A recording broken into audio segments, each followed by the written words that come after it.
Lou Dobbs Tonight continues. Sitting in for Lou Dobbs, Kitty Pilgrim. Tonight, a new case of outrageous border injustice. Two of our Border Patrol agents, Ignacio Ramos and Jose Campion, are already serving lengthy prison terms for shooting and wounding an illegal alien Mexican drug smuggler in Texas. Well, today, the same prosecutor who went after Ramos and Campion is responsible for sending another law enforcement officer to prison. As Casey Wyan reports, the case raises questions about the Bush administration's apparent efforts to appease the Mexican government. Former Edwards County, Texas Sheriff's Deputy Gilmer Hernandez was just doing his job that day in April 2005 when he attempted to pull over a Suburban loaded with suspected illegal aliens. Gilmer approached the car that had run the stop sign. They stopped approximately half a mile after he had turned his emergency lights on. He walked up to the driver's window and asked for the license, and the driver immediately put the car in gear and swerved toward him, taking off. Gilmer pulled his pistol and fired at the left rear tire, blowing it out. And then they kept on going, and he attempted to shoot out the right rear tire. One of the shots slightly injured a female passenger. The other occupants fled. The Texas Rangers investigated the shooting and cleared the deputy of wrongdoing. Even so, Gilmer Hernandez, not the illegal aliens or their smugglers, is now the one incarcerated. He was convicted of violating the illegal aliens' civil rights and sentenced to a year and a day in prison. I believe that Gilmer was unfairly prosecuted. If a police officer can't protect the people that he's assigned to protect and serve, who's going to protect them? It's a painful separation from his wife and 7-month-old daughter. He knows he did what was right, and everybody's supporting him, and that keeps him going. This is a small town. We all know everybody. We know their whole life history. If Gilmer Hernandez wasn't a good person, this whole town wouldn't be behind him, but we are 100%. Hernandez was prosecuted by Texas U.S. Attorney Johnny Suttons' office after the Mexican government intervened in the case. Sutton also pursued criminal charges against Border Patrol agents Ignacio Ramos and Jose Campion for shooting and wounding an illegal alien Mexican drug smuggler. They were similar in that the Mexican government demanded prosecution, and our federal government quickly reacted to prosecute in both cases. And in both of the cases, the border agents and Gilmer Hernandez discharged their weapon. They were acting in self-defense, but yet the federal government saw otherwise and prosecuted them for really doing what I think was their job. Poe and other supporters want a congressional investigation into how the Mexican government may have influenced both prosecutions.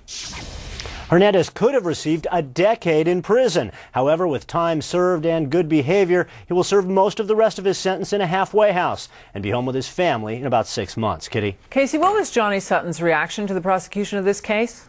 He defended the prosecution of this case. He said that this sheriff's deputy broke the law by shooting at suspects who were fleeing. But what's interesting is that the sentence handed down by the judge, 1 year and a day, was far short of the 7-year sentence that federal prosecutors had asked for, Kitty. Thanks very much, Casey Wyan.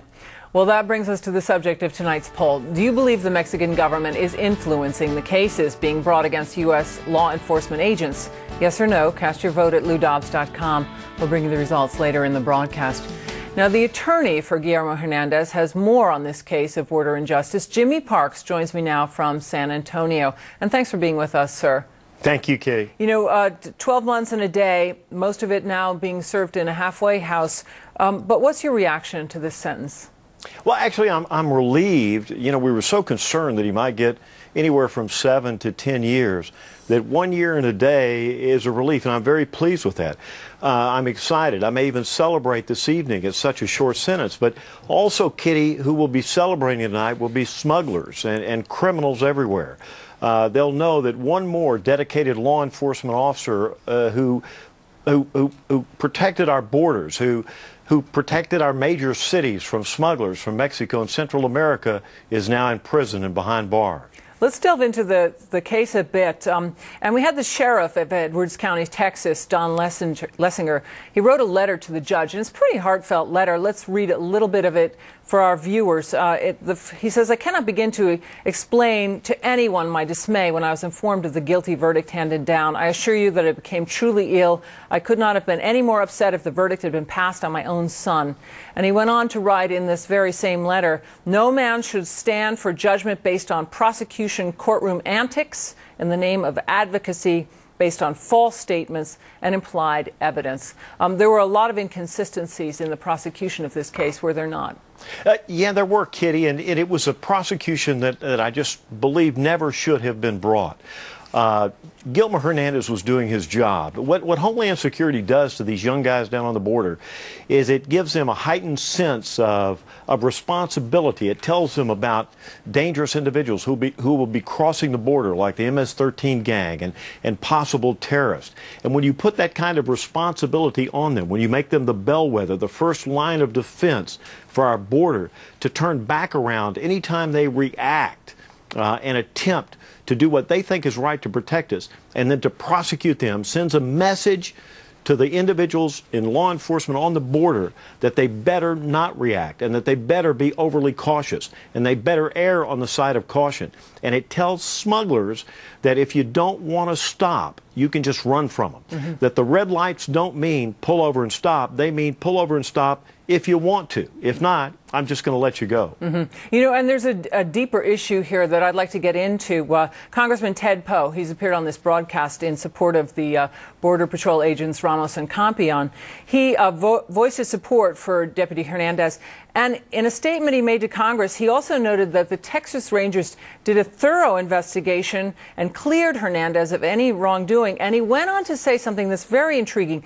The Mexican government arrogantly demands the federal government prosecute Hernandez for using his gun, as the feds do exactly that. Now, our government ought to support the border protectors like Hernandez and prosecute the border violators. What do you believe about the involvement of the Mexican government in this case? Well, I was aware of the involvement of the Mexican government, Kitty, and it disturbs me. And it would for any attorney who represents a citizen who's been accused to think that you've got that added pressure of a prosecutor reviewing the case and investigating you. And on top of that, he has a concern about how your government will react to a foreign government who demands a prosecution. I know that those people at the Mexican consulate don't know what happened. I know that they just reacted, and I know that they just demanded a prosecution in a case where they were unaware of the facts. And I think that's unfair, and I think it's wrong for them to do that, and I think it puts added pressure on our Justice Department here to bring those charges to appease them. Mm-hmm. You know, Congress is taking this up. Congressman Dana Rohrabacher has asked for congressional hearings on the issue, and Representative Bill Delahunt, the chairman of the House Foreign Affairs Subcommittee on International Organizations, Human Rights and Oversight, he announced yesterday that he's granted hearings which were supposed to be held in May about the involvement of the Mexican government in these sorts of issues. How do you feel about that? I praise them, Kitty. I praise them for looking into this, for individuals that have the courage to get involved, to get into the middle of this and find out what's going on our borders. Because if we don't find out now, we may pay the price later. If we can't get good, dedicated individuals to protect our borders, then we, the people, we, the citizens, are in danger. We need to support them. We need to help them. We need to assist them and make them more proficient and make them better law enforcement officers rather than attacking them by second-guessing them and using 20/20 hindsight to prosecute them for their decisions. After being through this case at length, can you see any legislation that might be suggested by this? Oh, I could suggest some legislation. You know, I'd like to do that myself. And I would hope that they would. I would hope that they would let the individuals down on the border have some input, because those are the guys that are on the front line. Let them tell you what needs to be done. Let them give you input on what kind of legislation maybe needs to be promulgated. And I think if we get something done, then we can feel safer as citizens of this country. Jimmy Parks, Jr., thank you very much for appearing on the broadcast tonight. Thank you, sir. Thank you, Kitty. New developments in the case of imprisoned Border Patrol agents Ramos and Campion. Now, they're serving lengthy prison sentences for wounding a Mexican drug smuggler who was given immunity in exchange for his testimony. A House Foreign Affairs subcommittee will hold hearings on this case, and those hearings are expected to begin in May. And the legislation proposed by Congressman Duncan Hunter calling for a pardon of the two men now has 93 co-sponsors and 89 Republicans, 4 Democrats. Still ahead, the latest on a bipartisan push in Congress to grant amnesty to millions of illegal aliens. And a town under siege. One Pennsylvania town defends its crackdown on illegal aliens in federal court. And more members of Congress want Attorney General Alberto Gonzales fired. We'll talk to one Republican who is calling for his resignation.